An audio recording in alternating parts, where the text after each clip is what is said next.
Mr. Chairman, you are live.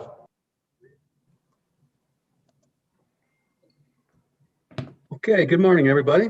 Welcome to the House Appropriations Committee meetings. We've got 5 or 6 bills. Some of them are our bills.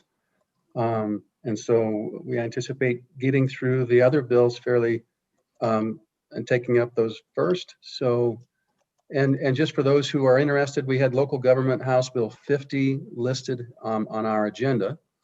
That's a mirror bill to Senate File 64 that we have already reviewed and amended and is now on general file in the House. And the current, as we amended it, it's now the same as this bill. And so there's no reason for us to move this bill forward at this time. So we're going to set this bill back and we'll hold it and follow Senate File 64 through the process. And we may or may not see House Bill 50 again. We'll have to see how that transpires. And so because that's off the table, the first bill that we have on our list, and we're going to work on the list as it's presented in the on the calendar. So that one is with Representative Landon's bill, House Bill 76, Uniform Local Government Distribution. Welcome, Representative Brown. Good to see you.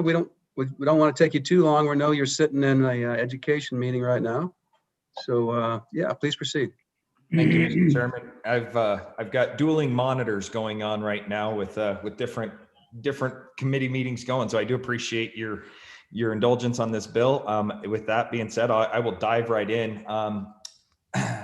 Mr. Chairman, what you're looking at is a follow-up to a bill that we processed about 3 years ago for uniform statewide payment processing. And what this is, if the members of the committee remember, about 3 years ago, we discovered that the individual state agencies had individual contracts with credit card processing companies across the state. And so we passed a bill about 3 years ago that said, hey, everybody needs to be underneath one ETS, needs to be the one that delves into that contract. We got them going on that. And then following up last year, this bill actually came forward and it just got kind of snagged up with time over in the Senate. But this bill came up because what was found out was some of the agencies were differentiating on how they were charging credit card processing fees. And some of the credit card processing fees were being taken out of the general fund and not being handed down to the consumer. And so we were actually paying for those credit card processing fees out of some agencies. And then some agencies were doing what this bill attempts to do, which is actually charging that fee to the consumer. And so all this bill does, Mr. Chairman, I'll walk you through the bill very briefly. Page 1 just goes into the actual bill the law that we created a couple of years ago and does some clarifying language. Going into page 2, it says it should, the payment processor contract shall establish a uniform rate or a uniform fee for the cost of processing these. And that's an attempt to basically say, look, nobody can have, just because the real estate commission has less transactions than Game and Fish, you can't be charging those guys differently. And that's just to make sure that we were clear in the language. That came from ETS as well. Going down to page 3, the agency, at the bottom of page 3, it says the collecting agency shall clearly and conspicuously disclose any fees assessed for processing these payments under this subsection. And that's exactly what we're trying to say is anybody who is going to use a credit card, you've all seen it. If you go into the county treasurer, it's your local county or anything like that, they say, hey, there's going to be a 2.5% charge attached to this. And this is just saying that if the state, if you're going to use a credit card at the state, we need to have that same clear and conspicuous language.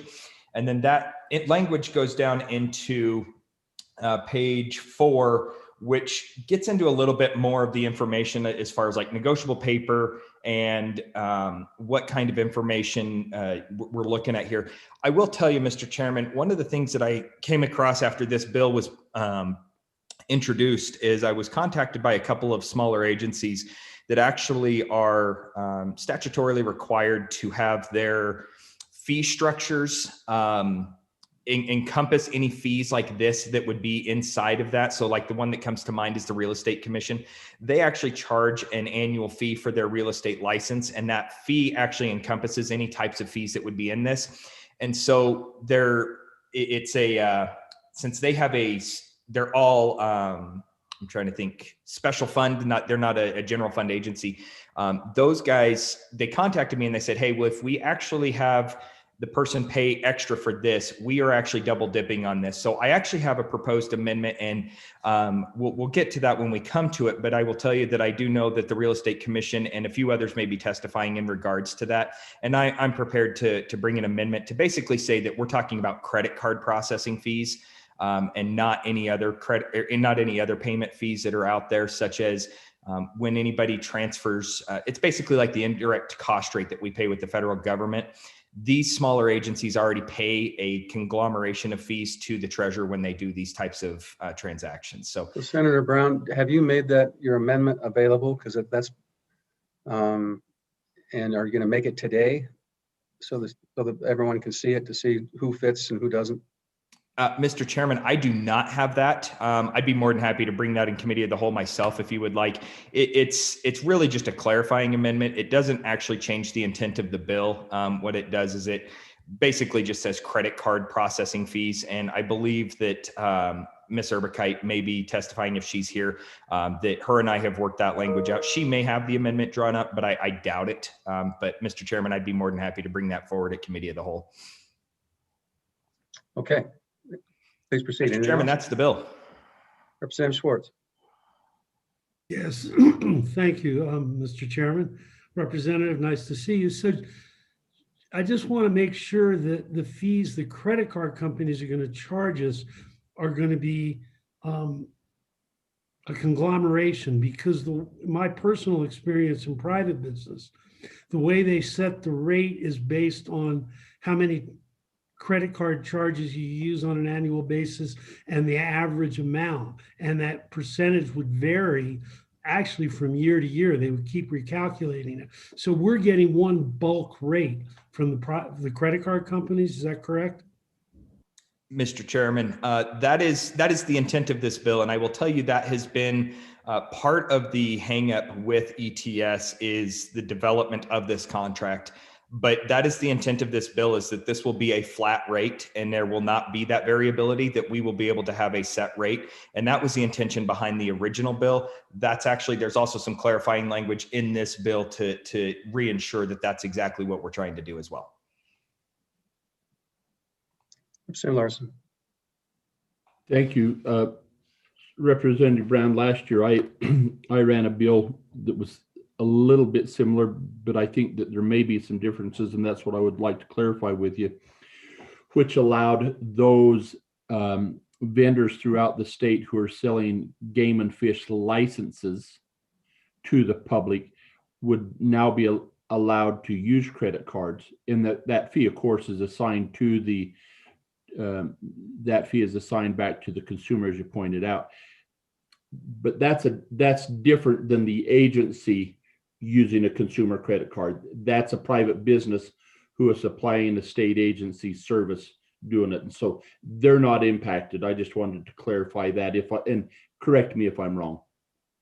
Mr. Chairman, Representative Larson, that's exactly right. And actually, this is, when your bill came out last year, this was a very similar concept to what that does. Is this basically puts us in line with those businesses that are now able to use credit cards to sell fishing licenses or hunting licenses.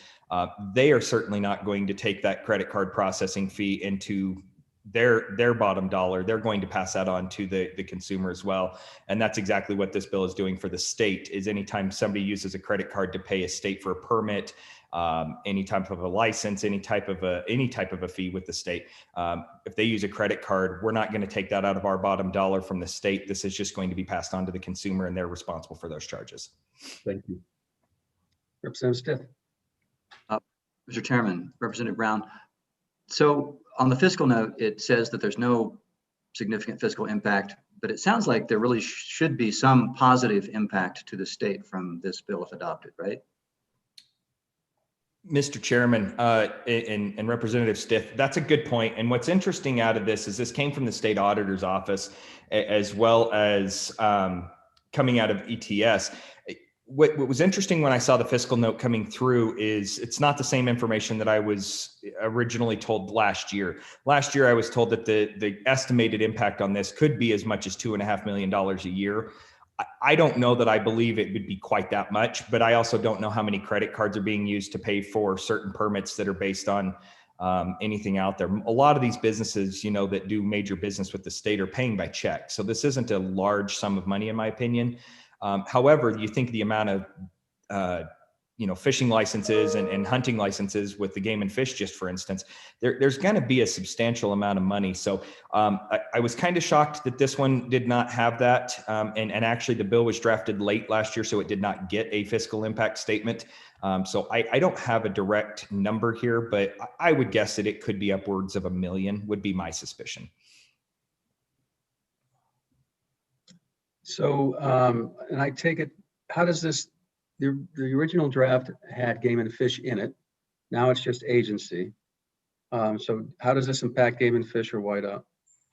Mr. Chairman, actually, this is a complete 100% rebirth of the bill from last year. It had all of them. It was the exact same bill. So any agency that falls underneath this requires YDOT, Game and Fish, DEQ, Department of Health, family services for any type of, child support or anything like that. Any agency that uses credit cards for payments of fees, they would be wrapped up underneath this. The bill that we passed 3 years ago did give the ability for those agencies, if they could have a good reason as to why not to be underneath this, they would have that capability. As to my knowledge right now, there is no agency that has asked to not be underneath the uniform statewide payment processing fee. Well, have you inquired with them directly?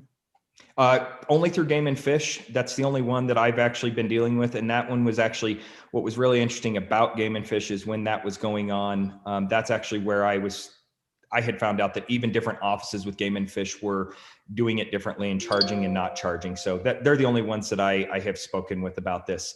Please keep in mind, Mr. Chairman, as well, that the contract has actually not been officially negotiated with, and it's been 3 years. So I have been in touch with ETS. They are the last I knew, the RFP was out. And so I don't know if they have finalized anything, but they're working through this process.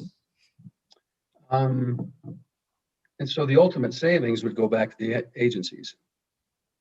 Correct, Mr. Chairman. Yeah, so really no cost savings to the general fund, but theoretically we'll get better rates. How do we know, is there any mechanism, Representative, that we monitor this so that we know that they're getting better rates? I mean, is that a directive to ETS or to the agencies? Mr. Chairman, it's not a directive at this point, but I certainly would entertain an amendment, something along those lines, because to be honest with you, it has been frustrating that it's taken this long to even get the original bill through and get it to the point where we're at. Now, I recognize it's a convoluted concept when you have as big of a state with as many agencies as we do, but I certainly wouldn't have a problem. I can tell you that some of the smaller agencies that this would affect, it will absolutely save them money. For the larger agencies that were using credit cards on a daily basis, like Game and Fish, it may not affect them tremendously. And those agencies that were already charging this fee back down to the consumer, it's not going to mean anything to them. So if we add an amendment that says that all affected agencies will report back at the end of 1 year after implementation on the impact of it, that would probably be a useful thing. Absolutely, Mr. Chairman. I think it would be beneficial not only to the Appropriations Committee, but I think to the comptrollers of those agencies as well.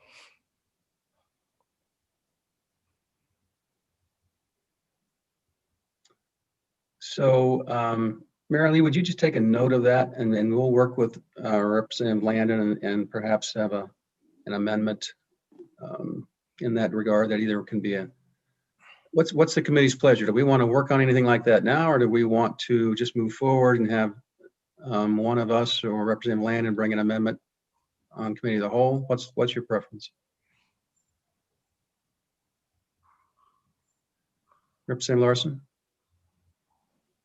Mr. Chairman, I would just, that sounds like a pretty simple amendment to me. And I think, I'd like to work the bill, but I think we just go ahead and slip that in as a standing committee amendment and make it less burdensome when we get on the committee on the floor. So in essence, the amendment would say that within 1 year after this is implemented, any impacted agency by this bill will report back to the ETS. ETS and to the JAC to let us know if there are, in terms of savings to them, and I think they ought to address whether or not it's efficiently run. In other words, so that it's not, is it more complicated? Is it a bigger hassle? Is it operating smoothly? Just the performance evaluation. Representative Schwartz. Thank you, Mr. Chairman. I'm fine with the concept. I'm just thinking it might be easier if we have the agencies report to ETS, ETS combine those reports and bring that to JAC. Yeah, that's fine.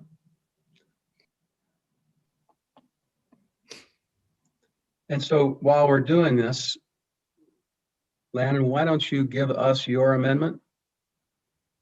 Certainly, because Mr. Chairman.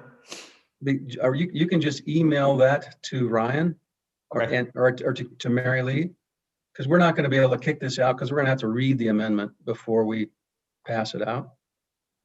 But what we will do is, as soon as we have that amendment and we can incorporate your amendment, that way it simplifies it on the floor. Okay.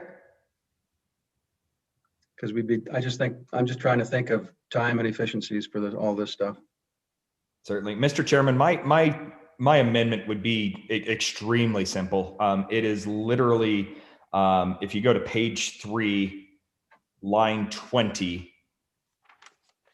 where it says any fees, it would say any credit card fees. How do you deal with debit card fees? Credit or debit. You would look at those two because there is a differentiation between the two. Debit cards are typically cheaper on a rate, but basically what we would be looking at is any plastic card fees. But yes, any credit or debit card fees is what we're attempting to solve here. All right, let's just make sure that our language covers both. Okay. So we're going to work on that. All those in favor of the conceptual amendment, raise your hand. All those opposed? That motion carries. All in favor of incorporating Representative Brown's amendment in it, raise their hand. That motion carries. So we'll see that all back on a draft, and we'll probably get to that probably Monday. All right, Landon? Representative Larson? Do you meet Monday morning, or what time would you prefer? Will you guys be meeting? It won't be Monday morning because we have another meeting Monday morning, but we'll probably do it either after. We'll have some re-referrals, so we'll probably just bring it back up most likely Monday afternoon. Okay, perfect. Thank you, Mr. Chairman. Go ahead, So, Vice Chair. Chairman, we approved the motion to consider those amendments. Are we going to? Do you want me? So I would move the bill. I'm sorry. Yeah. Mr. Chairman, we also haven't taken public comment either, and I do know that if there is anybody else out there, there was one person that was interested in commenting. Yep. All good points. So let's take public comment first. Okay. Go ahead, Ryan. Or Karen, or somebody. Mr. Chairman, this is Ryan. I don't see anybody with their hand up in the waiting room at this moment in time. Okay, we will close public comment. Whoops, Mr. Chairman, one just came up. Yeah, I see Greg Phipps raised his hand.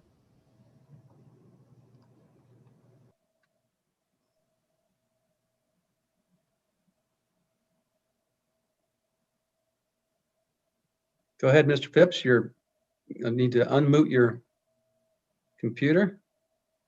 Floor is yours.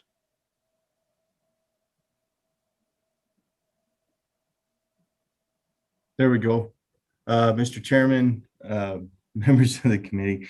Greg Phipps, Wyoming Game and Fish Department. I'm the fiscal division chief here. Just a couple of key points to I'd like to communicate on the bill is one of the key features of the bill is the opportunity to waive out for an agent, for an agency or for a department. That's a pretty important feature of the bill for the Game and Fish Department. If 2 years ago we went through a credit card fee analysis, and that's when the commission, with the authorities in the current statutes at the time, chose to pass on a credit card fee to the consumers. And with the volume of transactions that the department does, we realized a savings of over $1.6 million that first year. So that was pretty significant for the department. So not knowing how the ETS selection will go, I think it's important. The rate could be better than the rate of our current credit card processor, or it could be worse. But there's some unique features for a credit card processor that we worked with ETS to get into the RFP as well. And that is with the nature of, non-resident applications. Sometimes we have to hold, the credit card payments and refunds for up to 6 months because non-resident applications exceed the numbers that non-residents draw and the timing of our ability to get the draw results out. So that's kind of a unique thing in the Game and Fish Department. And then one other thing with the bill is, if the department's going to need a waiver at some point, of course, that's going to be dependent upon the selection that ETS makes. We'll make the assumption that the commission, that the waiver is also going to be granted for the fee rate as well. Not that we're looking for a waiver, we're just looking for, hey, if ETS makes a selection of a credit card processor that's kind of worse than what we've got going on right now, do we have those options? Anyway, I just wanted to make that known to the committee, and I appreciate the time and appreciate your efforts on this.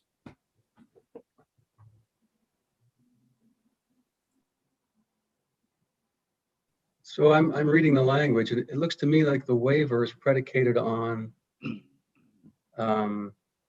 if it's not feasible versus a economic analysis. Is that fair? As currently drafted?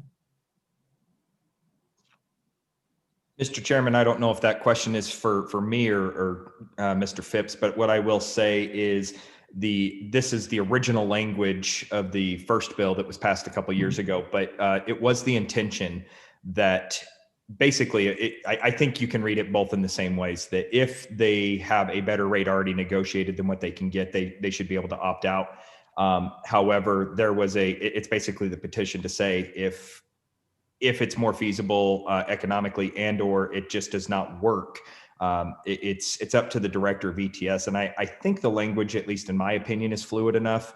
I do understand what Mr. Phipps is saying, and I think that's a good point. So if we wanted to broaden that language, we certainly could. That was the language that was input 2 years ago or 3 years ago, and we haven't had anybody else raise any concerns, but it's certainly at the committee's pleasure. Representative Larson.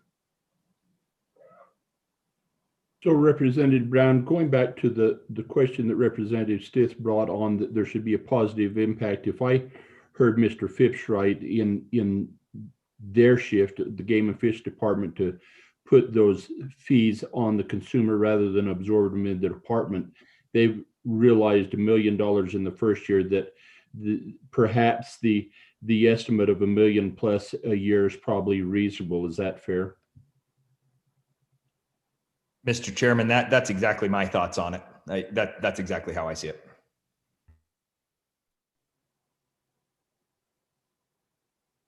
So it seems to me, if you go to page 2, it should be if the agency determines that it is not economically feasible or and then something about or impractical to utilize would be better language. Representative Larson? You're muted. Probably should have left me that way. Mr. Chairman, I reflect on a conversation that you had to us on another bill where sometimes these fees spread over the entirety of all agencies then are impacted. And if I heard Representative Brown correctly, there may be some smaller agencies or small by volume that would perhaps have a higher rate. And so when you take the system as a whole, you could perhaps see Game and Fish paying perhaps a little more, but to have them involved keeps the rates lower as a whole in the state. And I don't know if I'm seeing that correctly, but I don't know that I understand what Mr. Phipps says, but I think we're trying to impact the whole state there. And so the consumers at Game and Fish indeed may pay a little more, they may, but I think as to keep the system as a whole at the lowest possible rate, that might be necessary. Yeah, it's an interesting thought. I think that would have a lot to do with how they negotiate, the deal. And so if it's predicated on the volume of, and then you can wrap in the small agencies but having Game and Fish in I would think, help everybody else. Same with Whiteout. Representative Schwartz. Yes, Mr. Chairman, and just bear in mind, it's not just number of charges, it's the amount. So that's the Game and Fish is also, as an agency, probably going to have higher charges. It's another reason we got to keep raising fees, I guess. Yeah, exactly. But it's going to be a complicated calculation. It's going to take a year to determine actually what the overall impact is, because if these little agencies with fewer charges and lower rates, let's put it this way, I'm glad this isn't my business. Go ahead, Representative Brown. Thank you, Mr. Chairman. I think to the exact comments made by Representative Schwartz and Larson is exactly the crux of the original bill. And it certainly is included in this bill as well. But, the general consensus is when this came forward is we had Game and Fish that was able to negotiate their own contract. But when you have a smaller agency such as the Board of Cosmetology or the State Board of Realtors or anything along those lines, their volume and their amounts are so much less that they're not able to negotiate at the same level as some of these larger agencies. And so this bill was originally 3 years ago was anticipated to have somewhere in the range of $6.5 million worth of savings just by negotiating that contract down by including all of these agencies. So again, at the committee's pleasure, I'm certainly okay with including economically feasible to utilize the state services, but I think Representative Larson raised a very valid question that if you have one agency that, let's say they're at 3%, they've negotiated at 3%, and the statewide has negotiated at 3.5%, it may be in the best interest of the state to have them at 3.5%. And it's at that point still, Mr. Chairman, I would also make the case that this particular bill is actually saying we're going to negotiate that rate, and that rate is being passed down to the consumer, not necessarily the agency. So at the time being, that's what this bill is doing, is sending those charges to the consumer and not the agency, which has been prior practice to this bill. Some agencies. You're muted, Mr. Chairman. Representative Stiff. Mr. Chairman, it seems like on page 2, line 13, the word feasible in conjunction with lines 15's use of the word shall, and it does imply that the word feasible is a lot more sort of a stronger word than economically advantageous. And so I guess I'm in favor of keeping the existing language, because it seems like in order to get a waiver, the agency would have to show that, it's just not something that they can logistically do, as opposed to just getting a better rate. The other alternative would be to replace the word shall on line 15 with the word may, because it's kind of, right now it forces the agency head to request a waiver. And feasible could go to both the main system for all the state versus and the game and fish. So it's a combined review. I guess I'm a bit surprised by the use of the word shall on line 15. It seems like you might want to say may instead. Yeah, that's a good question. Mr. Chairman, I actually, as I look at that, I think Representative Stith is spot on that. And I'm kind of shocked to see that was the language that was in there and passed a few years ago. I think that would be not only friendly, but more correct language. I think dictating to somebody, I think feasible is a subjective term as well. And who gets to determine what the subjectivity of that feasibility is? Is that the Department of ETS, or is that Game and Fish that determines that feasibility? And what if they disagree? So I think having a may in there as opposed to a shall allows that to be a little bit more of a negotiated term. Okay, why don't we go back to Mr. Phipps and then any other public comment? And Representative Stiff, you can bring that as a motion when we work the bill. Mr. Chairman, barring any questions, I have nothing further. Okay, Ryan, do we have any other public comment? Mr. Chairman, I don't see anybody else at this time. Okay, we will close public comment. Do we have a motion on the bill? Representative Larson in hand sign language moved the bill, and Representative Kinner with the peace sign seconded the bill. So do we have any discussion on the bill? Any motions? Representative Stiff. Mr. Chairman, I would move that on page 2, line 15, that the word shall be deleted and replaced with the word may. Seconded by Representative Larson. Further discussion? All those in favor of the motion, raise their hand. All those opposed? That motion carries. Do we have any other motions? Mr. Chairman? Representative Walters. Thank you, Mr. Chairman. Do we need to take action on those two concepts that we had earlier in the meeting prior to public comment, or are those already considered part of the record and those amendments will be? No, I think we need to formally move those amendments now. So, Mr. Chairman, I would move the two amendments, and I should have been more prepared, but the two amendments we discussed earlier as we discussed them.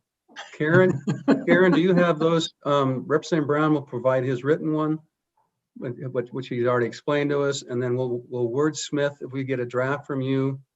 You can just send those to me, and Representative Larson and myself will kind of review those. We'll circulate them before Monday, so everyone sees them, and we can tailor this. Representative Larson, you're muted.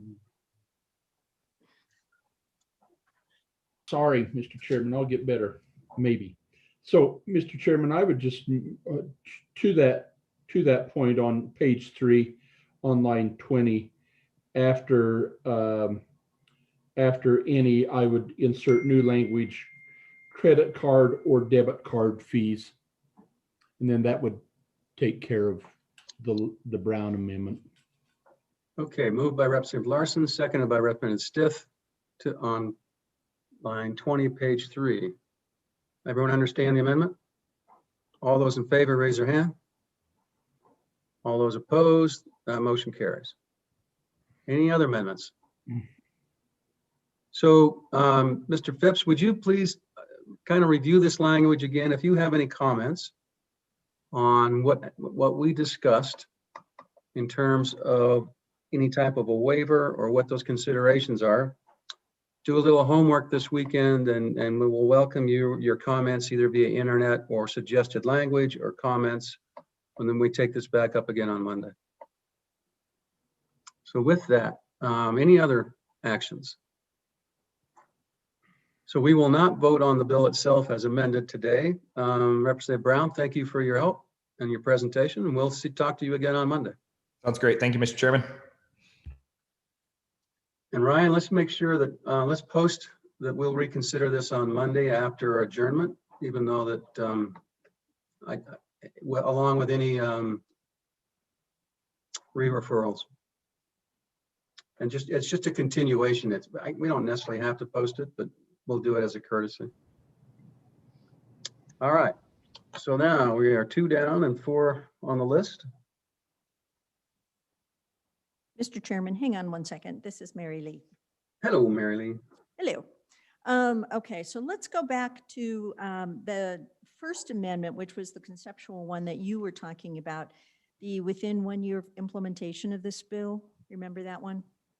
That, I took the notes. I will send you that language to you and Mr. Larson to tweak. I do have Representative Brown's amendment with the debit credit, and I have Representative Stith's amendment. But the first one is the one that you were talking about. I guess you didn't realize I'm in the room with Karen, so I will take care of that and send that to you.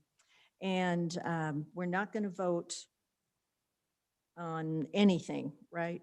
So we'll Not do on the bill itself. Okay, continuation on Monday upon adjournment. Okay, I think I'm caught up. Thanks. Okay, thank you. So next we have the House Bill 87, provider repeal of the provider. Mr. Chairman, Go ahead, Mr. Vice Chair. members of the committee, you'll recall that the provider recruitment grant program is in place to provide grants to retain healthcare professionals in the state, pay back some of their stuff. What we do in this bill is we don't repeal the program, but we amend it to say that it will be available subject to the availability of funds, much like we did on the other 2 programs that we addressed that were impacted by budget reductions. Any further questions? Is there any public comment on this bill? Mr. Chairman, I don't see anybody with their hands raised. Okay, well, we'll close public comment. Representative Kenner. Thank you, Mr. Chairman. So just a quick clarification then, is the title, I guess, grant program repeal, is that really accurate if we're saying it's not really repealed, but if it's subject to the availability of funds?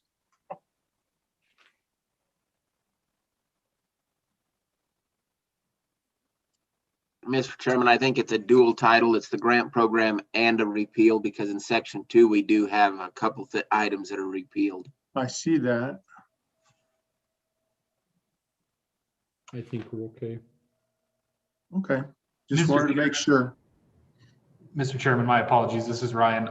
There is somebody in the waiting room who just put their hand up, so perhaps they might be able to provide some insight. Would you like me to permit them into the room? Please.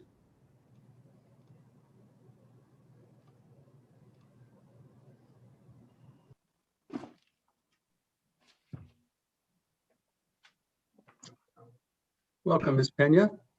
Good morning, Mr. Chairman and members of the House. My name is Shauna Pena, and I work for the Wyoming Department of Health and the Rural Health, Public Health Division in the Rural and Frontier Health Unit. And this legislation does live within my unit, and so I'm available to answer any questions that you may have. So can you explain to us why repeal is in the title? I think the original, when it was first put out there, it was with the intent of repealing the section 2 of the bill, of the legislation. And with discussing this verbiage with the staff, then it does say in, let me see, where is it? Under 9.92117, it says subject to the availability of funds. It was with the intention of repealing section 2. And then there is that that red line, the amendment to subject to the availability of funds. Does that answer your question, Mr. Chairman? Well, I'm curious what section 240A, Romanet 22 and 35.111.101 provide. Mr. Chairman? Hold Go on, ahead. let me check my notes. Yeah, Representative Larson may have it pulled up. So, Mr. Chairman, I was curious in that too, and I'm not sure that we want to repeal that 240A Roman 22 because that gives the division the authority to, and I quote, administer the Wyoming Physician Recruitment Grant Program as established in 35.101. And so 35.111.01 are the grant program. I think we want to leave those in place and just have it, you know, that it would be administrated available, subject to available funds. Isn't that right? Mm-hmm. So, Shauna, what that means is we would strike repeal from the title, and we would strike the page 2, lines 8 and 9. Is that right?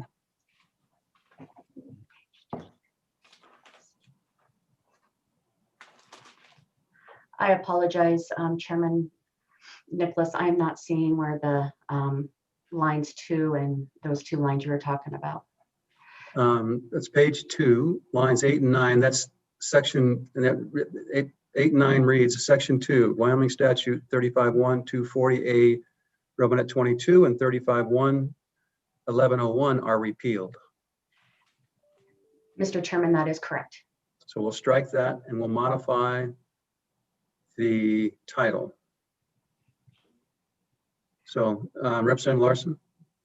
So again, then, Mr. Chairman, if I'm correct in understanding what the bill will be doing then, is it will not be repealing the program as because we're doing that, but we're saying the program will only be administered by the division based on the availability of funds. Right. That's our understanding, Shauna.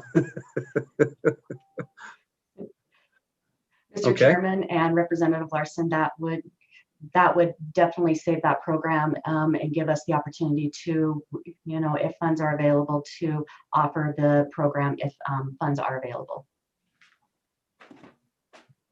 Representative Walters. Thank you, Mr. Chairman. Just kind of reading this further and reading in the green books, is this somewhat of a duplication of programs? And so if we say in 9.2.117, they can use that program if funds are available to recruit physicians or other healthcare professionals, then do we really still need the entire 35.111.01, the provider recruitment grant program? Because it appears that we sort of have two activities doing the same thing, and I think that might have been why we were going to repeal the grant program, but allow funds to be used in 9.2.117. And with that, I guess I would follow up and ask Ms. Pena a question of how much use has 35.111.01, the provider recruitment grant program, been utilized in the past? It seemed to me that we weren't using it much, and that's why we were going to repeal it. Chairman Nicholas and Representative Walters, the statute that you were just referring to is, no, it's not a duplication. One is for the facilities to recruit and helps with expenses, and the other loan repayment is for physicians, dentists, etc. So the other loan repayment gives us a little more flexibility. We can do like physical therapists. Oh, hold on just a second.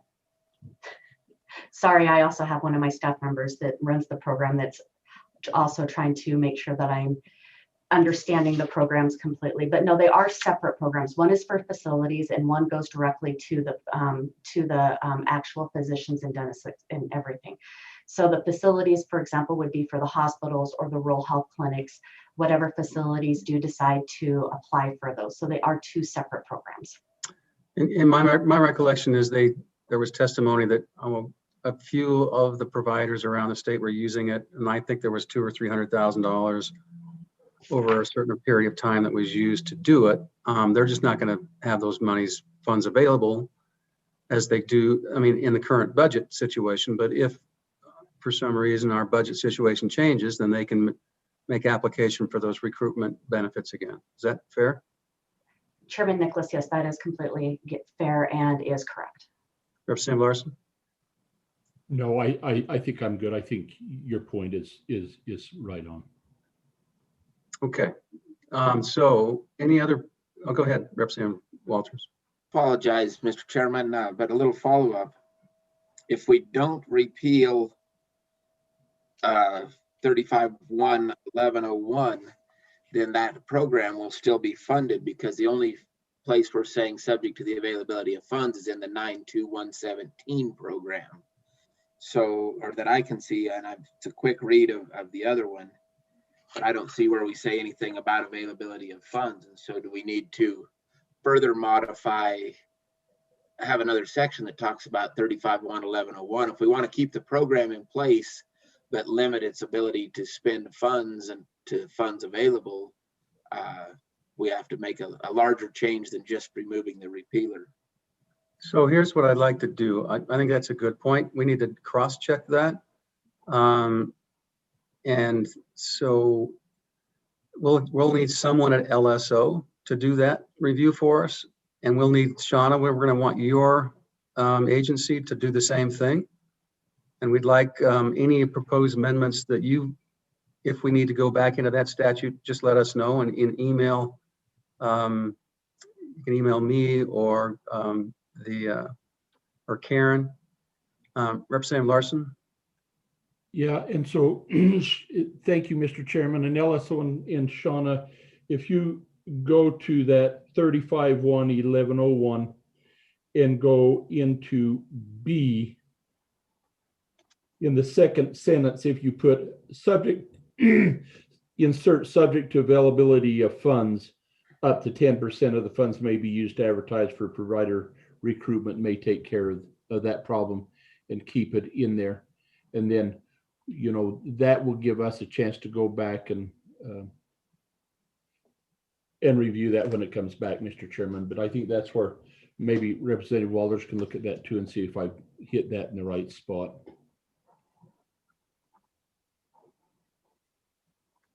I think, Mr. Chairman, I think just letting LSO figure that out, because I'm not quite reading that. I'm not sure that even accomplishes what we're trying to do. Yeah, I'm not. Representative Larson, but Okay. I think LSO will figure out our issue here, and we can take it up on Monday evening. Yes, Yep. we can. Okay, so any more public comment? Mr. Chairman, I don't believe so. All right, we'll close public comment. Is there a motion on the bill? Move the bill, Mr. Chairman. Moved by Representative Walters, seconded by Representative Kinner. We've had discussion. It appears that we may need one or two more amendments to this bill, including the elimination of the repeal language in the title and at page 2 at lines 8 and 9. We also need to look at 35-1-240 and 35-1-1101 and make sure that what we're doing conforms and that it conforms in the sense of being subject to available funds. So we don't eliminate the programs, but we make sure that if there are no funds for it, then the program won't be funded. So with that, and so Marilee, did you get that? I did. I made a note. All right. And Shauna, we appreciate your help because same thing, we all need to double check these things and so we kick out something we're proud of. Chairman Okay. Nicholas and Representatives, thank you guys very much for looking at this and taking it into consideration. Yeah, it's just nice we got a couple smart guys on this committee. Otherwise, we'd look silly on the floor. Okay, with that, we'll table this then until our next meeting, probably on adjournment on Monday. That means that the speaker's probably going to be grumpy with me because I'm violating his protocols on day one, but I don't know how else we're going to get all this done. Mr. Chairman. Yeah.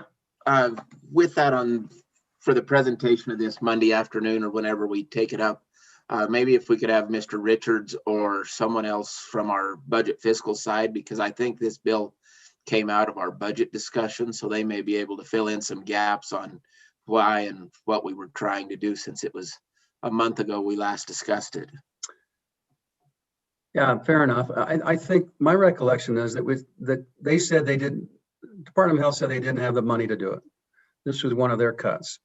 And it may be that, I don't know if we inserted subject to available funds or if that was their comment plus the repeal. I can't recall, so.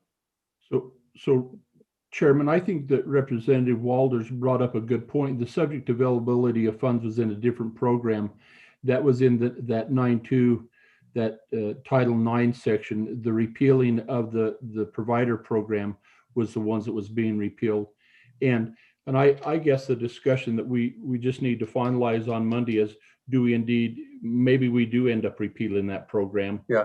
Or we look and say, do we keep the program in place and just use availability to funds? Yep. So I think that the availability to funds is in that section correctly. It's just what we're going to do with that provider section. Yep. And the department will clarify that with us. Yep. So, okay, fair enough. All right, so we'll table that until Monday. That takes us to, let's do a quick and easy one. That would be the task force repeal. Just since it's there, Mr. Vice Chair, would you just tell us what it is and what we're doing? So, yes, Mr. Chairman. So you'll recall that I'm trying to, in 2017, we amended to extend the State Health Facility Task Force, and that task force was created to carry on through the construction of the state hospital and the Life Resource Center. It was not intended to be a task force in perpetuity. And so we anticipate that construction on both those facilities will be winding up in the fall of this year. And so this would put an end date on that task force for October 1st of 2021. Chairman Nicholas and I still may have to be involved a little bit in the cleanup, but it would put this thing to bed. So my question is, Mr. Vice Chair, if litigation ensues, is there a purpose for having a task force follow that litigation to some degree? I think that it will be important for the work group, Mr. Chairman, as you'll recall, once we went into the construction component of these facilities, it was shifted to a work group rather than a task force, and we kept the task force in place largely as a reporting and funding mechanism for members of the legislature. And I think once that construction is done, as I read it and as I understand the intent of the committee, that would really be done. If we get into litigation in any component of that, I think that there are a couple of us that are probably still going to have to be involved. And that could be through management council or through a working group. I think so. I think a little bit outside the task force. Okay. Sounds good. Representative Walters. Thank you, Mr. Chairman. Representative Larson, you have October 1st. Do you want to move it to November 1st just to address those few cleanup items at the end, or is October 1st your preferred date? Well, we're looking now that we should be winding up in August. Bob, is that kind of what well, I know, I seen his eyebrows raised too, but we're supposed to be winding up in August, and that was pretty broad. And so I give us an extra, 8 to 10, another 60 days. I think we ought to make it November. Okay, let's move it to November. That'll be fine. I mean, if history is any validity, we'll be tickled if it's done in November. But we won't have the resolution of who pays what, I doubt, in November. Okay, so any public comment on the bill?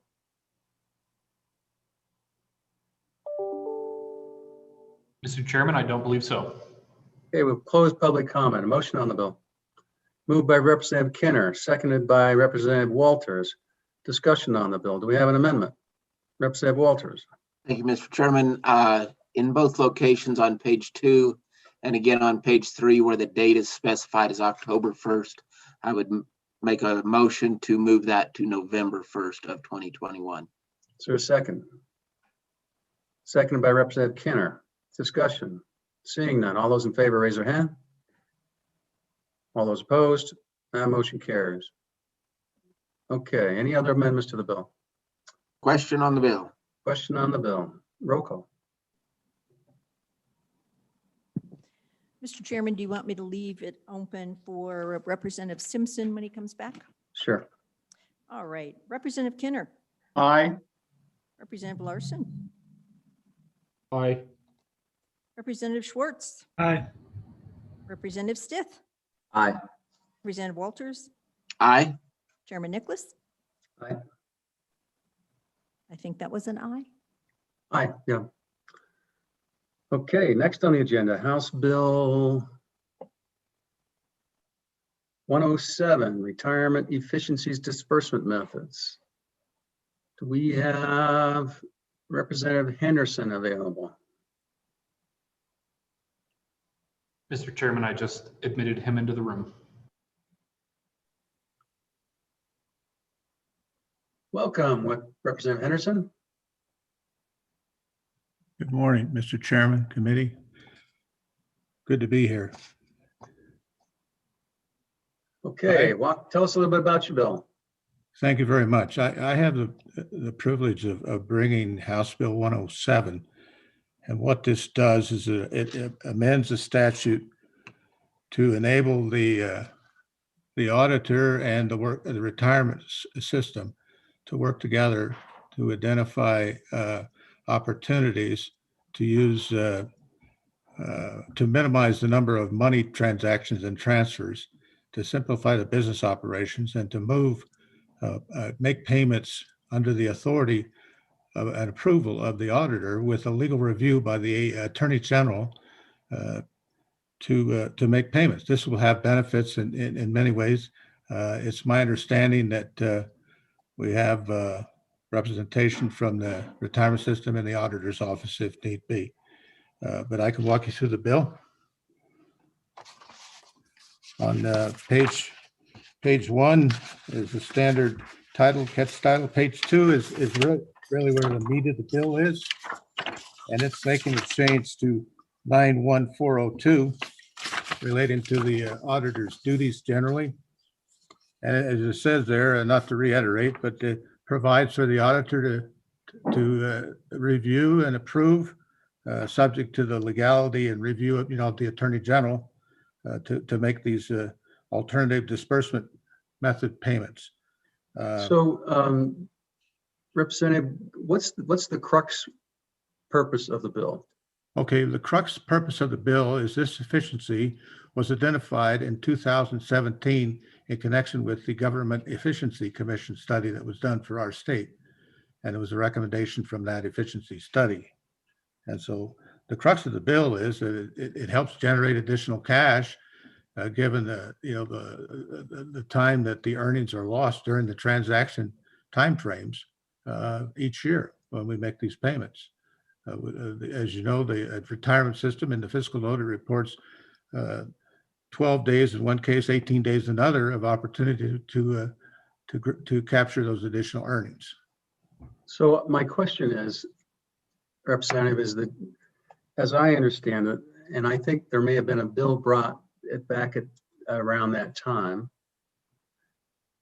and it was basically, or maybe this was just parallel to, at the request of the retirement folks, they wanted a different means to pay out the warrants for their 40,000 plus beneficiaries, because the state auditors was more expensive than, and they actually went out, did an audit and found a cheaper way to pay these bills out. So it would cost the retirement less.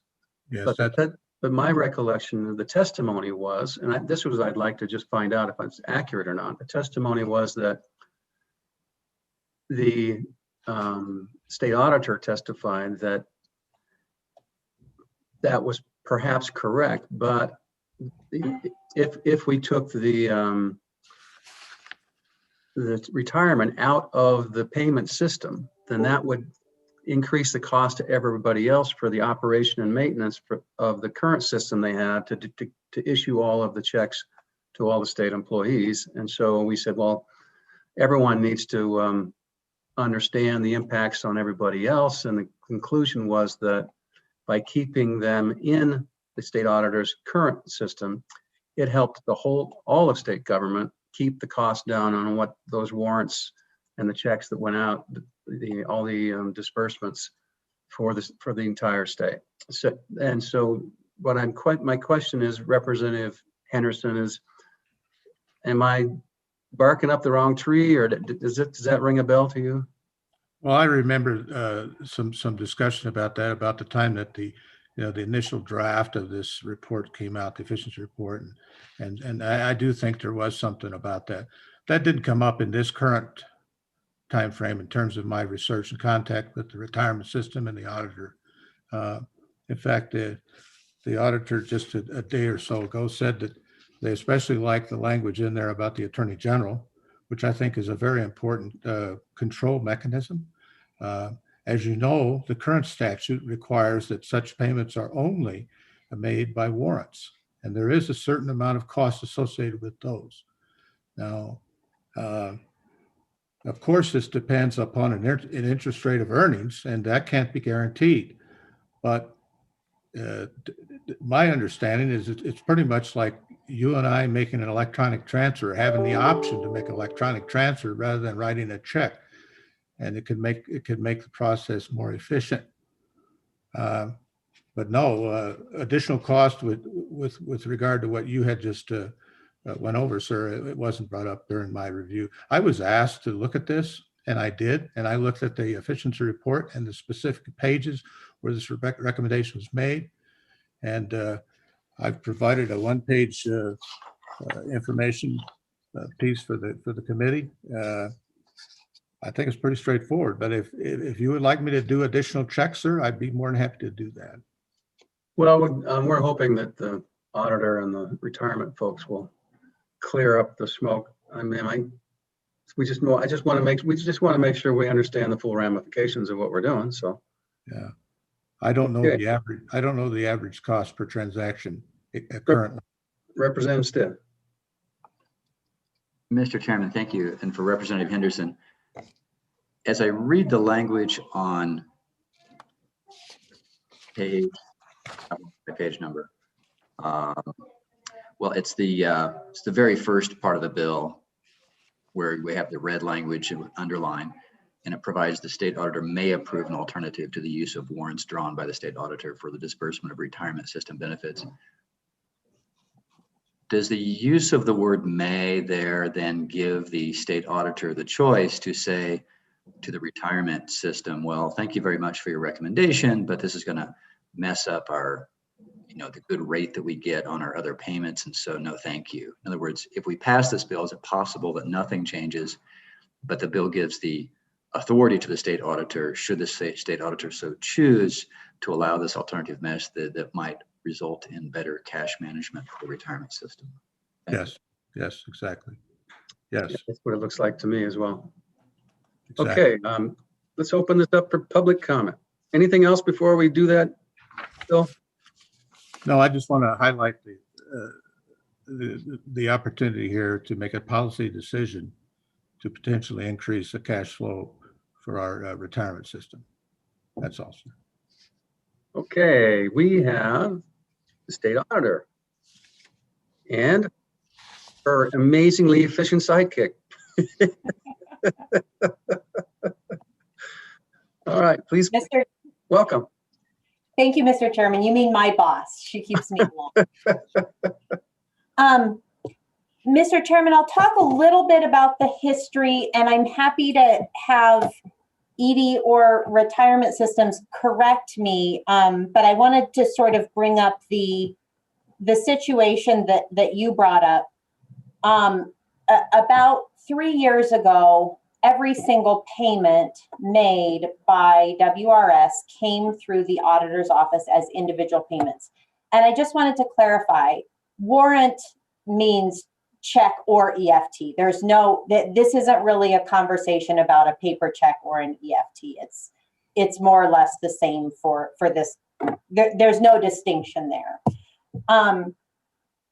And the SWICAP, or the State Cost-Wide Allocation Plan, charges to agencies were calculated based on a variety of things, but principally on how many payments through WOLFs an agency made. And so that's why WRS was getting totally whacked with SWICAP charges, because they made, tens of thousands of payments a month.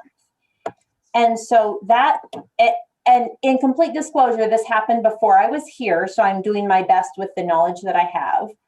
There was then a change made to allow the auditor's office to cut one check to WRS's contractor, and therefore WRS saved a bunch of money. Now, I question the overall fiscal benefit of that decision to the state, because all of the allocation charges saved by WRS went back to the state to be paid by someone else.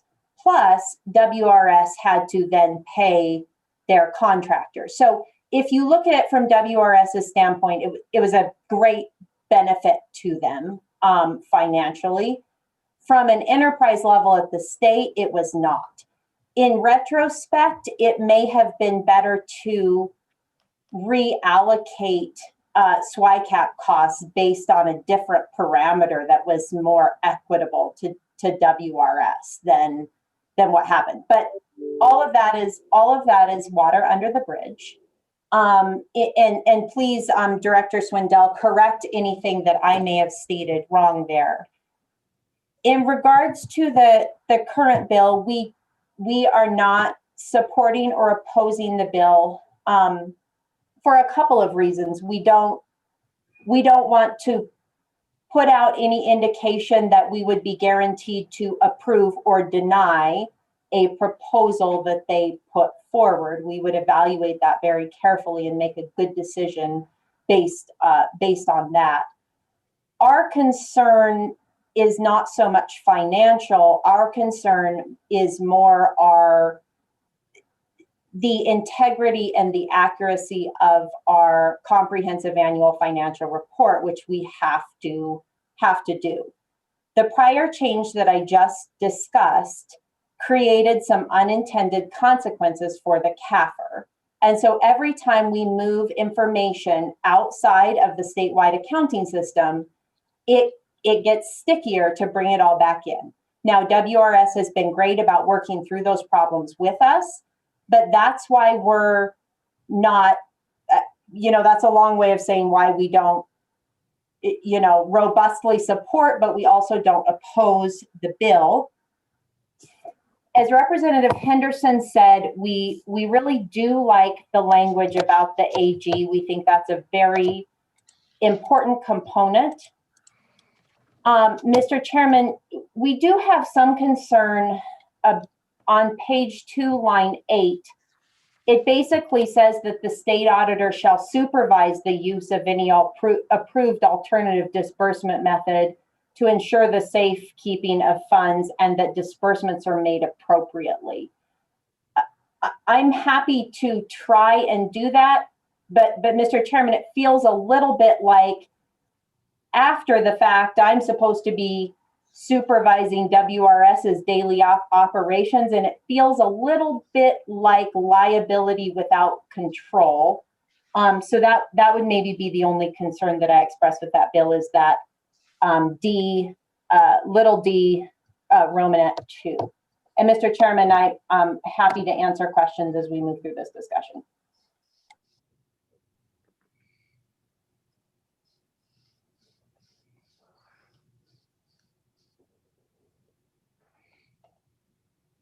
Lloyd, I think you're the chairman now. Our chairman seems to have disappeared from my screen.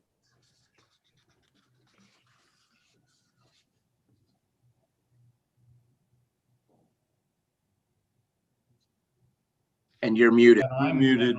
So thank you. Any questions for the auditor?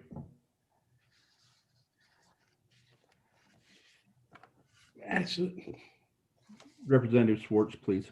thank you. I'm not sure who the question's for, but going back to D, where the state auditor may approve an alternative, what happens if the state auditor doesn't approve the alternative? I mean, do we just keep going as we do? Does the retirement system just say, okay, it was denied? I worry that could create a conflict between WRS and the auditor's office. Is there a question? So is that question to our auditor or to Mr. Swindell? Who would you like to address that to, Andy? I think it's probably to both. So we start with the auditor, and then when Mr. Swindell comes on, he can address it as well. Madam So Auditor. Mr. Chairman, Representative Schwartz, I think that's a great question. I mean, I can assure you that we will evaluate any alternative robustly. We will make sure it passes legal checks. And again, our biggest concern is the CAFR. If we can get those boxes checked, we're going to be reasonable. I guess to follow on the line, then the next auditor could pull it back on day one. You know, I think generally those things don't happen. You know, there's a few other exceptions in law. And I do think that is somewhat important. For example, if we did come up with a payment solution that we did approve, and there was some sort of unanticipated train wreck that that happened, that you could pull it back. But I think that's a good question. Thank you. Just a second, if I might interject here, Karen, Chairman Nicholas's computer bit the bag, and he's not able to connect with us. We don't know if that's on his end or our end. So, you know, if you guys have any magic dust to sprinkle to help him come back on, that'd be great. Or maybe reach out to him, see what we need to do, and we'll carry on. So, Director Swindell, thank you for being here. Can we bring you on and ask you to maybe respond to Representative Summers? And if you would, or Representative Schwartz, I'm sorry, respond to that. And then I've got a few other questions. Mr. Chairman, Representative Schwartz, thank you. I'm David Swindell, the Executive Director of the Wyoming Retirement System. Representative Stith, welcome to Appropriations. You'll find that the retirement system is has a home committee with the JAC, so we'll get to know each other. We try to be one of your better agencies. And this bill is also one of those things. We also try to be a good steward of funds and a cooperative agency with the state auditor, ETS, and all the agencies that we deal with. There's not going to be any conflict with this. We want to make sure that we meet the needs of the state auditor, and the state auditor is appropriately in charge of the overall state's CAFR and things like that. The unintended consequence that State Auditor Racina has mentioned was the fact that when we started to having a paying agent pay our members, they also paid EGI, the state's insurance provider. And it used to be that that payment was directly on the SAO books, and they could see it. For certain accounting principles and reports, any accounting system always, is trying to answer questions. And for some questions, you need to eliminate that payment because that's an internal payment between two state agencies. If the question is, how much money did the state spend last month? Well, that's internal, and you need to eliminate that so you don't double count it. We needed to give a separate report so that the state auditor got the information they needed that previously was just evident on their books. But the existing payment method that we went to by using a paying agent really has achieved numerous advantages. First of all, we consolidated all the payments and they do all the tax reporting. And we don't have to hire a separate contractor for that. We saved a little money and we didn't have to transfer personal information yet to another contractor. So it was more secure. We achieved the electronic payment of all of the refunds. The state auditor system at the time had a limitation. The 200 or so refund payments that we were putting out every month, these are people that are just kind of cashing out their retirement. They were all going as one-time payments and going out as paper checks because the system didn't have the electronic capacity to add new vendors for whom was not going to be an ongoing payment. They were going to use up the capacity with all these one-time payments. So they all went out as paper checks. That's a problem because all these people are moving and in transition and the paper check wouldn't be in the mail and it caused all kinds of service problems. And the other thing is we achieved the ability for all of our members to have state income tax withholding for all 50 states, or actually all 43 states that have a state income tax. 78% of our money that goes out every month, we're paying $58 million out tomorrow. And 78% of that will stay in Wyoming, but 22% does go to former Wyoming residents that are living out of state. Just think Arizona. And that was a benefit to our members, and we did achieve some economies of scale. But this bill is, as the state auditor said, it is kind of water under the bridge at this point. Now we just want to take the other step that was mentioned in the Efficiency Commission report, which is to be able to explore some other methods to perhaps pay directly from the custody bank and then report back to the state auditor, all to be reviewed and make sure that it works. But if we were able to do that, we can keep more of our money invested for longer. And we have fewer transfers. You don't get any interest earned when you move money down. We have to move about $27 to $30 million a month down from our investment accounts down to the state auditor's accounts. And we're not earning any interest on that day. And we have to do that every month. So that's 12 days of $30 million that we're not earning any interest on, and perhaps we could. And there may be some other efficiencies. Creating batches is work, doesn't really help our members. If you have to create a batch, it's hard to add another member at the last minute to the batch because it's done. They have to get bounced to the next batch. And in the end, there may be some methods to improve some reporting. We need to explore it with the state auditor. One example I might give the committee, Mr. Chairman, is, if you were going to the gas station every week and writing a check for $10 of gas, that'll be on your checkbook and you can see that. But if you were to use an alternative payment card method, then you'd only have to write one check a month to the payment card processor. And you don't have to give up any transparency. In fact, you might get more transparency. Those kind of transactions, for example, I don't know if you know, those are called level 3 transactions in the merchant banking world. And any of that information that appears on that little paper ticket that blows away in the Wyoming wind is available electronically. It can be downloaded to your accounting system. We not only know you spent $10, but we can tell you what time of day it was, what product you dispensed, what pump number you were at, and what the price per gallon was. And we can prove that there weren't any Slim Jims involved. And so you don't have to give up any transparency. In fact, you may be able to get more transparency. And so this bill just gives us the ability to explore those methods. Mr. Chairman, welcome back. We'll turn it back over to you. And I think Representative Walters has a question. Go ahead. Thank you, Mr. Chairman. Mr. Swindell, without this bill, are you not able to explore those options? we can explore them, but the bill in the end directs that we have to make payments on warrants drawn by the state auditor.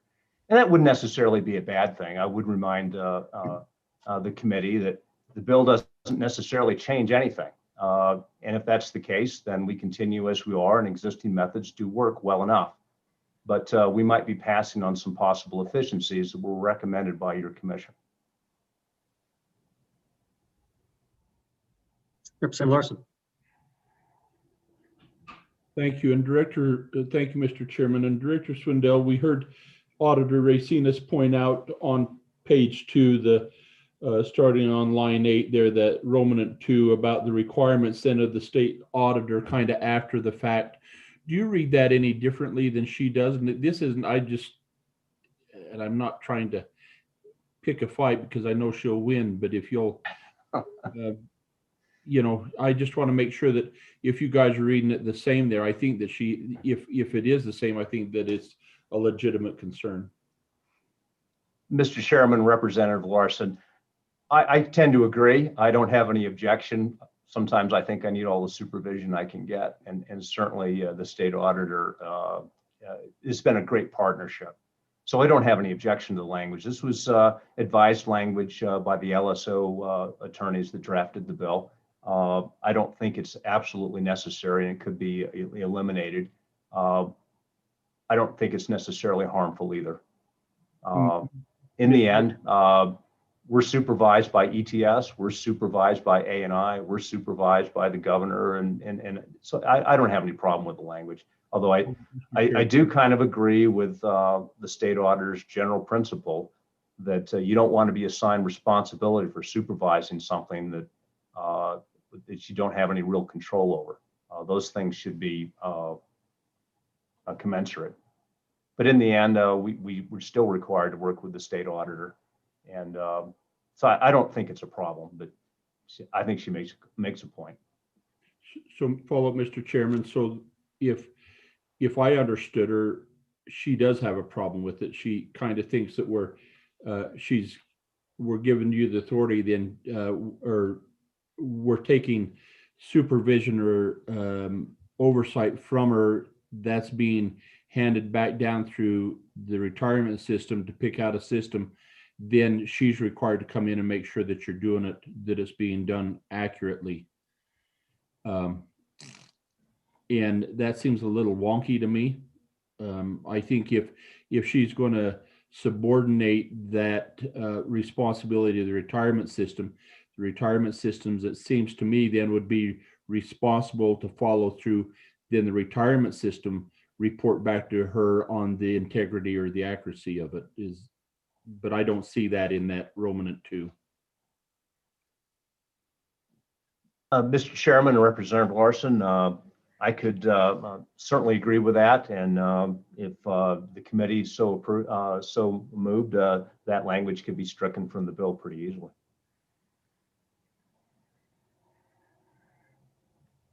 I guess I would just say that in the end, that was not our language. It was something that some of the legal folks that drafted the bill thought was appropriate.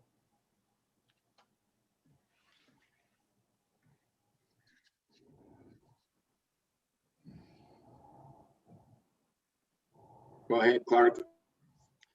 Mr. Chairman, I guess a question for Representative Henderson or the state auditor.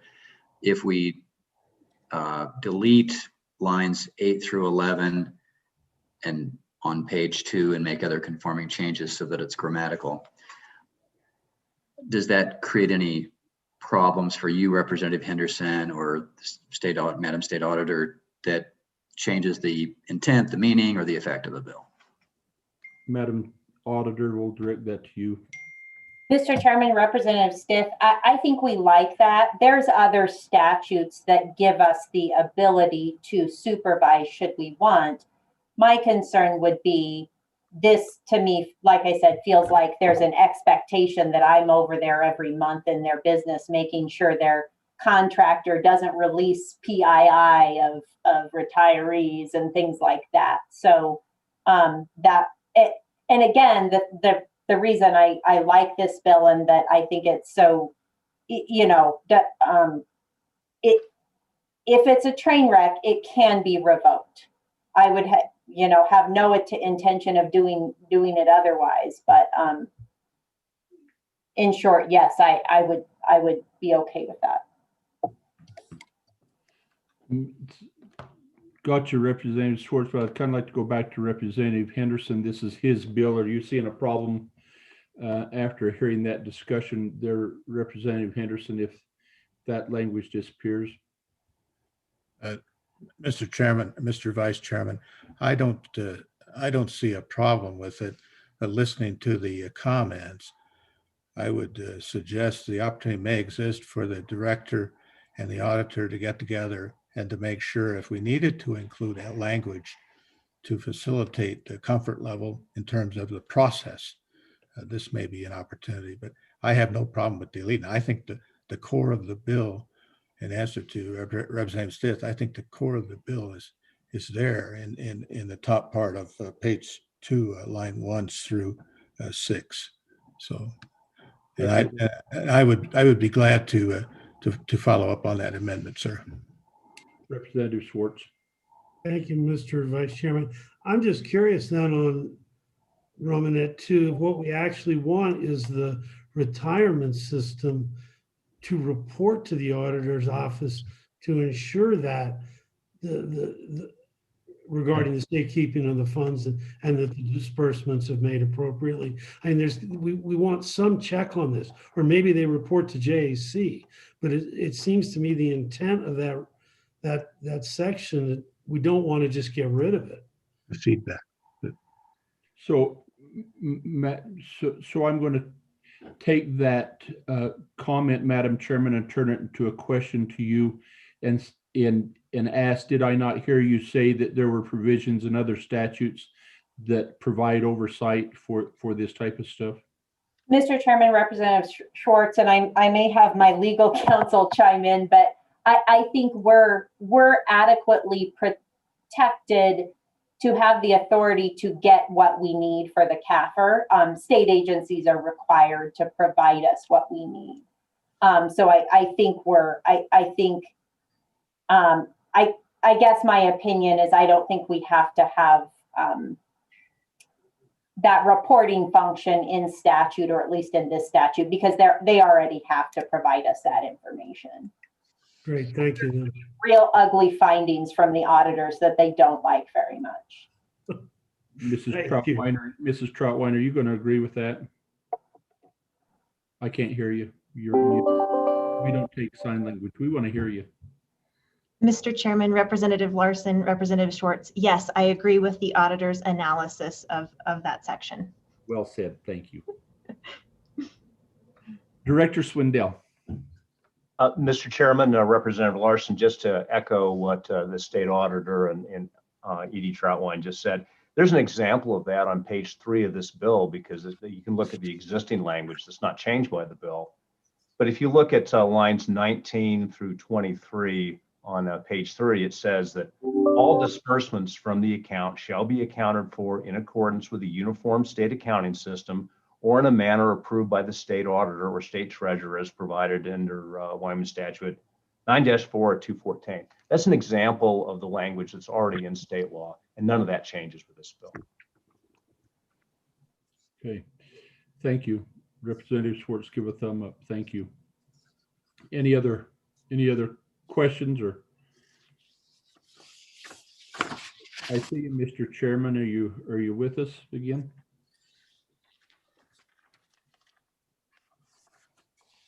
Go ahead, I think he said. So my question then back to you, Madam Auditor, is if we got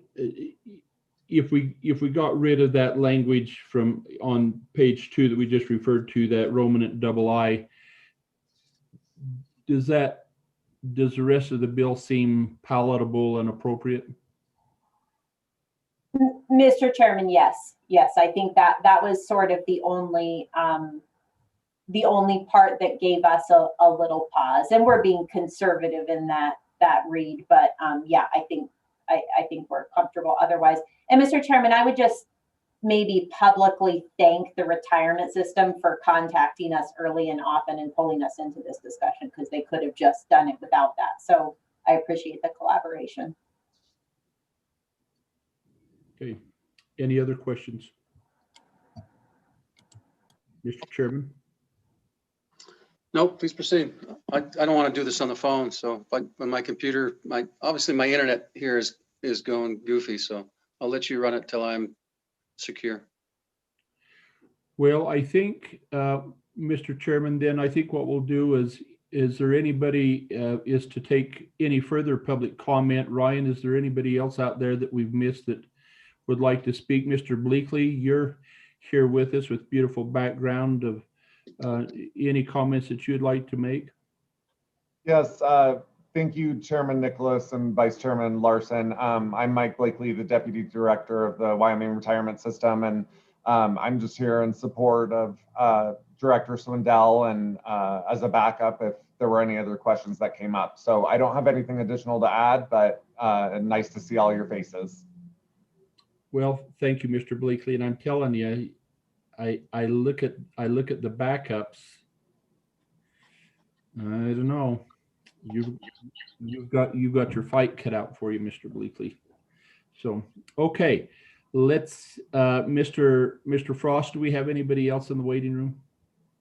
Mr. Chairman, I've got a Mr. Moline in the waiting room, although he has not raised his hand. Okay. So I can let him in the room if you desire, but he has not raised his hand to. If he's not raised his hand, you know, not certain what what the issue is there, that we'll let him in if he raises his hand, and if not, we'll just move on. So committee, we're going to close public comment. Is there a motion on the bill? Did Representative Kinner? I'll move the bill, sir. Thank you. And Schwartz seconds it. So with that in mind, committee, let's go ahead and walk through the bill and see if there's anything that we would like to do there, starting on let's just start on page 2, where most of unless there was anything on page 1 that anyone had. Representative Stith. Mr. Chairman, I would move to on page 2, line 6, delete the word and then delete lines 7 through 11, and have LSO make other conforming changes to make the resulting sentence grammatical. And we got a second by Representative Walters.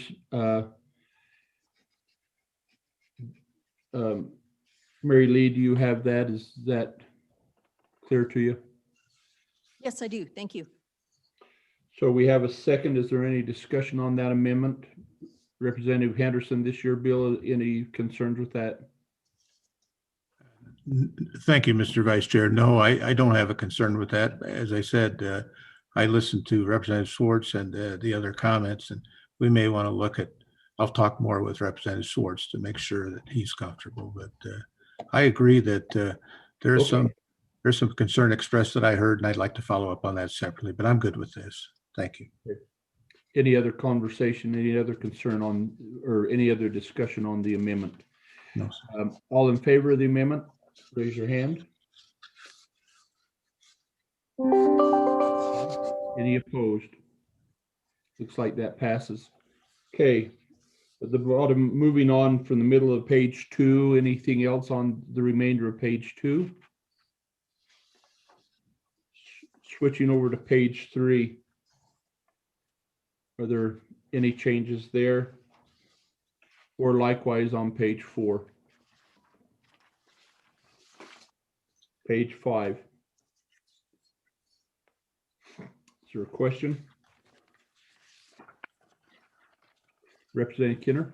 Call for the question. Question on the bill. So I believe this will be a roll call vote, Mr. Chairman. Is that correct?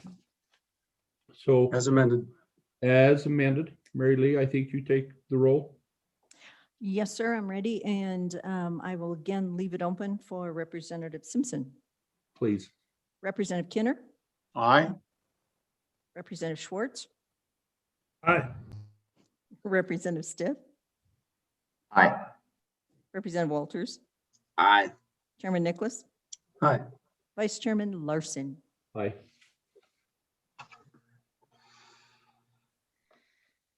Okay, thank you. Thank you, Madam Auditor and backup, and Director Swindell and backup. We appreciate you guys being here. Make sure your directors get returned safely and away from harm. So thank you for being here. Let's Good to move see you, on. Mike.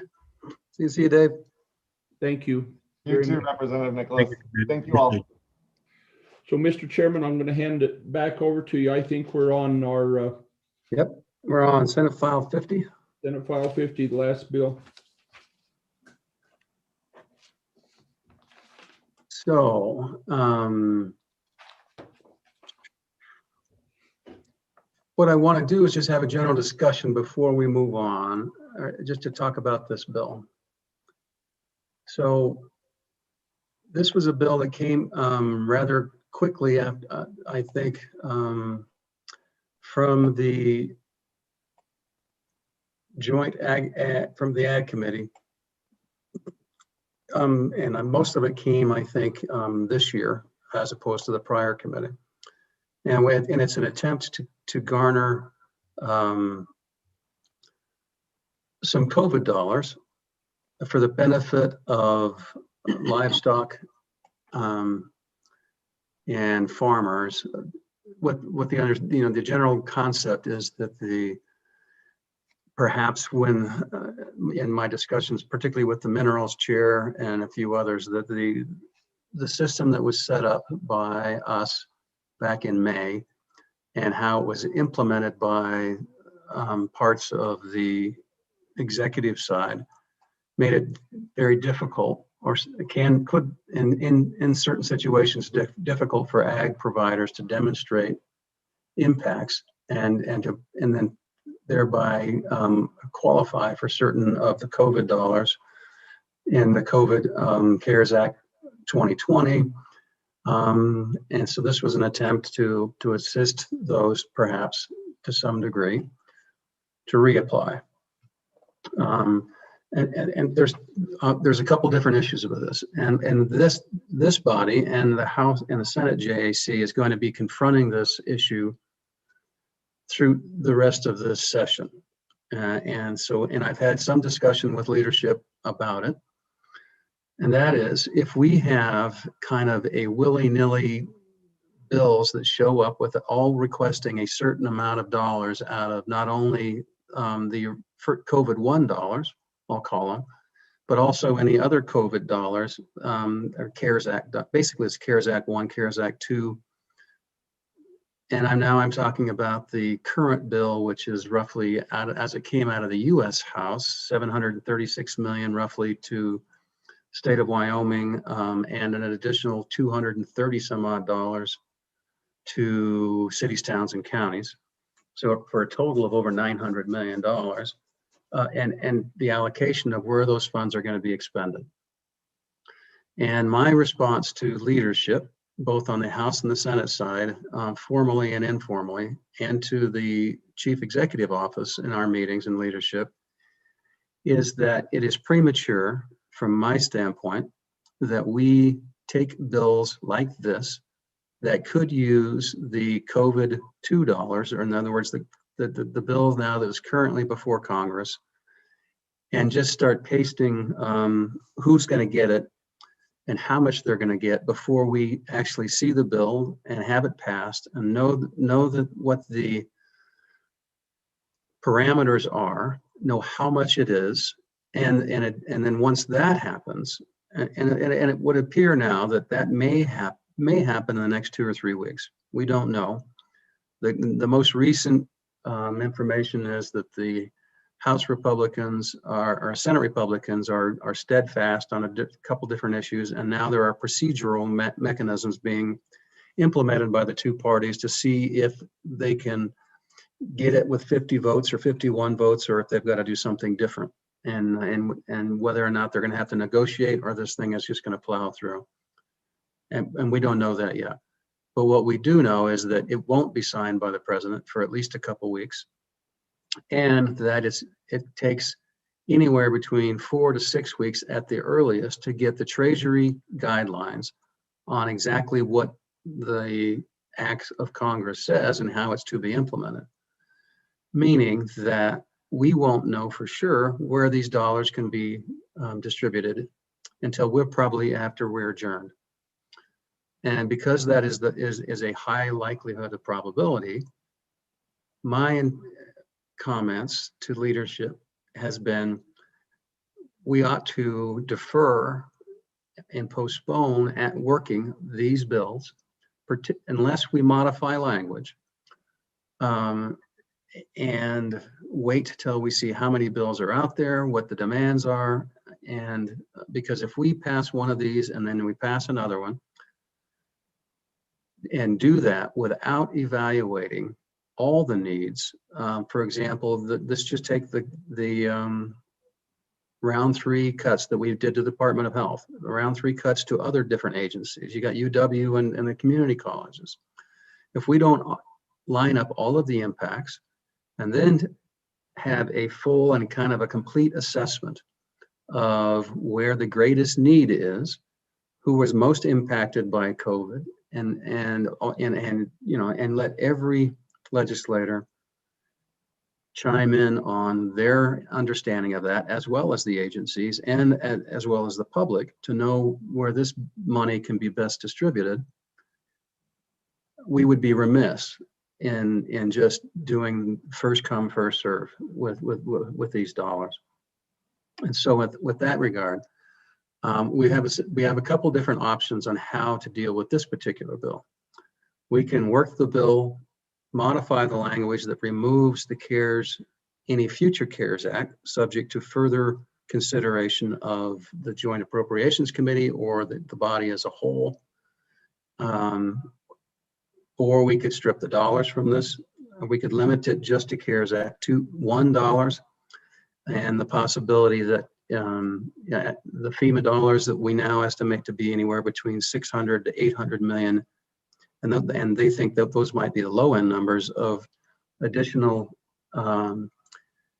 CARES Act 1 money that by supplanting FEMA dollars for it, it's going to come back into that first tranche of money that has already been divvied out, but we'll refill the pots with those money. But it's going to require some legislative action in order for the governor and the agencies that those acts that we created to reconstitute them so that they can disperse those dollars, because their authority all died at the end of the year.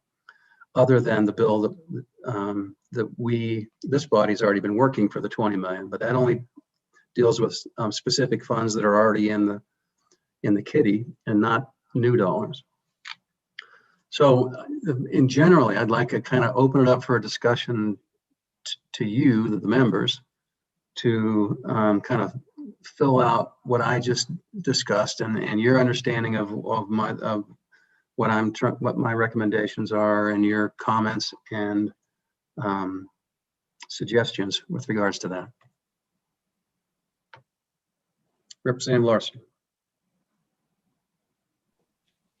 Chairman Nicholas, I share your concerns. I think I give credit to the Ag Committee for looking at the industry that they represent and say, you know, we still have some issues here that are relevant to impacts caused by the COVID pandemic. But I must confess that I also struggle with some of the language in the bill, not just the funds that they have, but just how they verify that it's COVID, that there has to be a testament, some things there that I think really need to have some further attention if we were to work on the bill, because I don't think that it's I have some a little bit of trouble with the structure of it. But I think more importantly is to the points that you make, is that we need to see where the remainder of the COVID funds from CARES 1 go to in the programs that are there, and then not being sure of what the next appropriation, if there is actually going to be one. We're confident that there is, but it's not there yet. And then the Treasury guidance is just premature. And I think that we then need to sit back and evaluate all of these requests at the same time and look at them with equity and not have one pot sitting there that says they're going to have priority over the funds as they come in. So I'd table. My preference would be to table the bill and just not work it today. And it does lay a structure for us if we needed to move forward with an ag type CARES relief fund. If it didn't go through something else, we've kind of got a structure here that's come through, and we could work that in short time. But I think we need to wait. That's my yeah, and in addition to that, we could kind of structure another bill that provides relief of the existing COVID dollars and make a priority of some degree towards ag on money that come back if we so choose.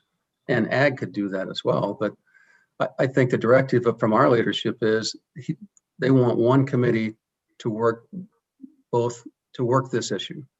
And basically we're the most logical committee to do that.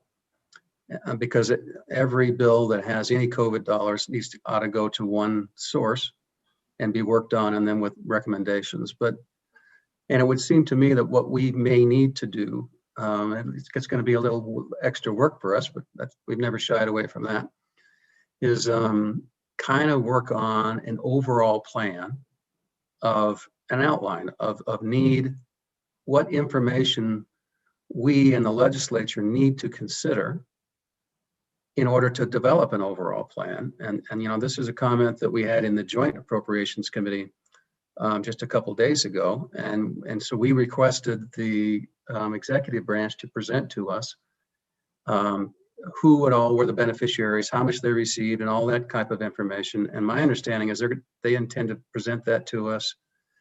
The earliest they could get that information to us is either next Tuesday or Wednesday, because they're assimilating, the monies that went to the OSLI, to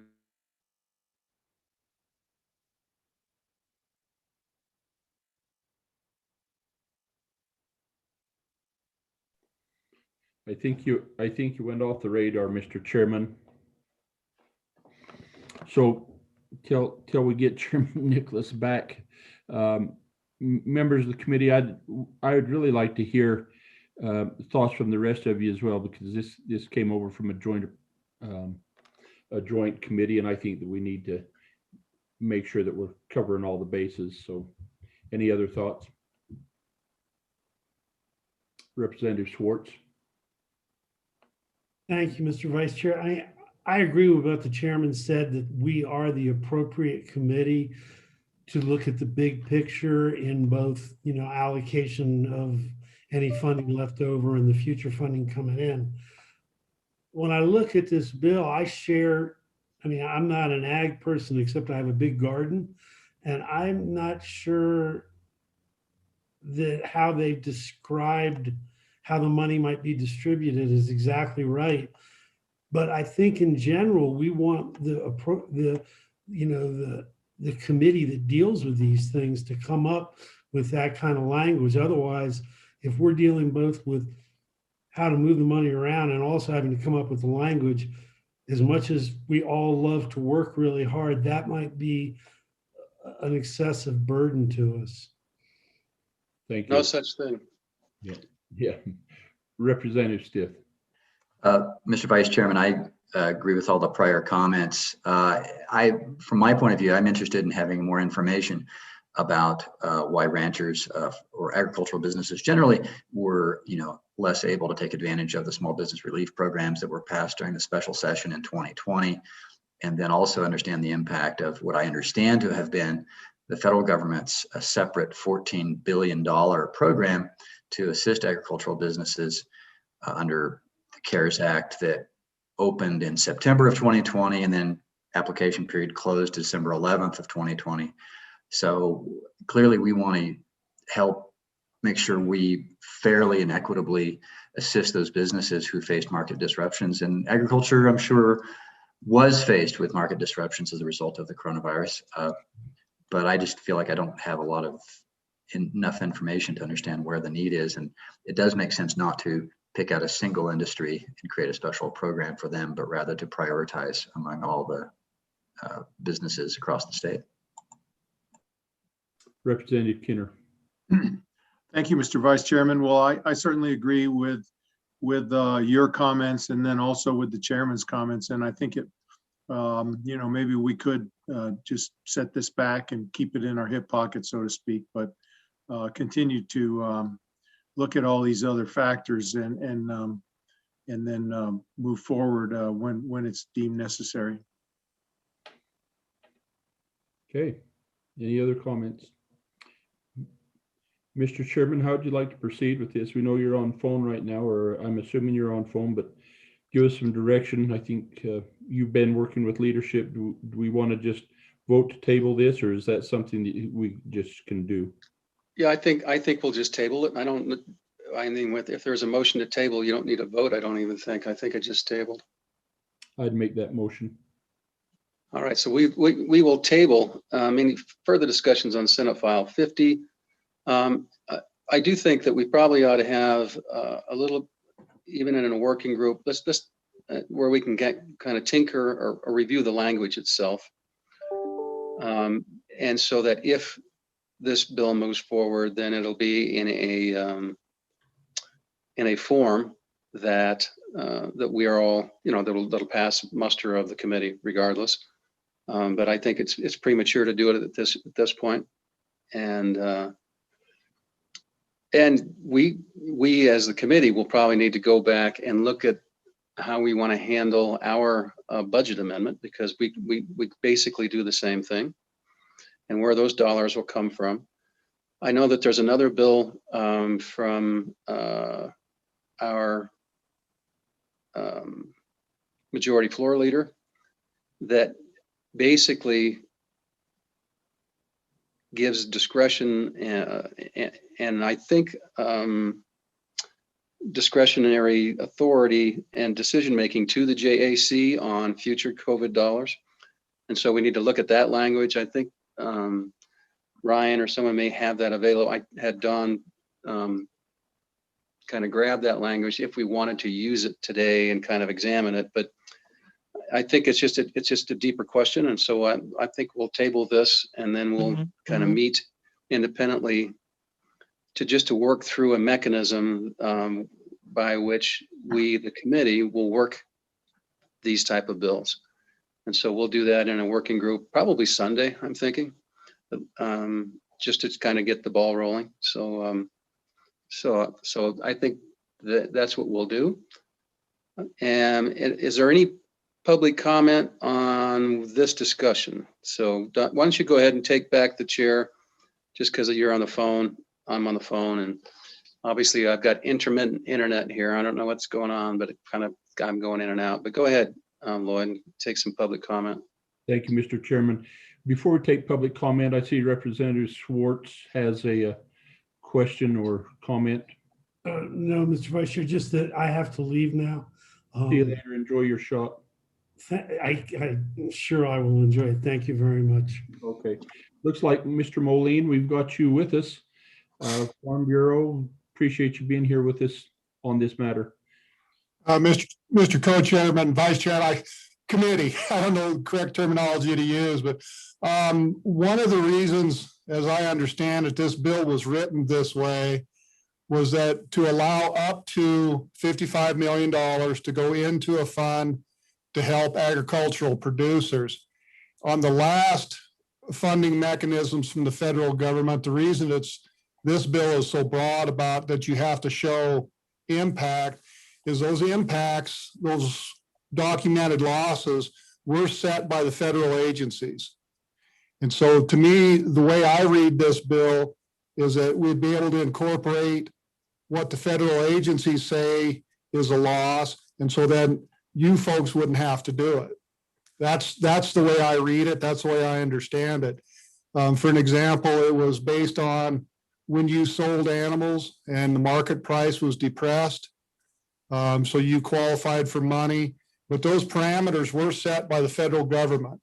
They weren't set by the state government. So the state had to follow the federal. And again, the way I read it, that would just kind of flow in there. Okay, the Fed said you have to show this, so the state can just incorporate that in.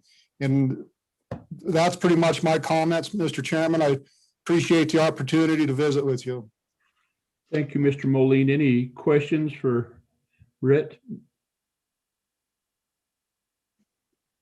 Okay, seeing none. So Rhett, you understand what we're doing. I think here we're going to we'll be setting the bill back. We're not eliminated. I think we're going to kind of see how all of this, the CARES, the leftover CARES money that we have coming back into the state are going to shake out, and then how the new CARES 3, and then look at the needs of all industries and the state as a whole, and try to say, how do we appropriately address this? I don't think there's really an argument. I think we need to just get our heads wrapped around a little more before we say okay. So that'll be our action today. Mr. Chairman, I understand that. Not that I wholeheartedly agree with it, but I understand it, sir. Thank you. Thanks, Brett. And I appreciate you being here and commenting too.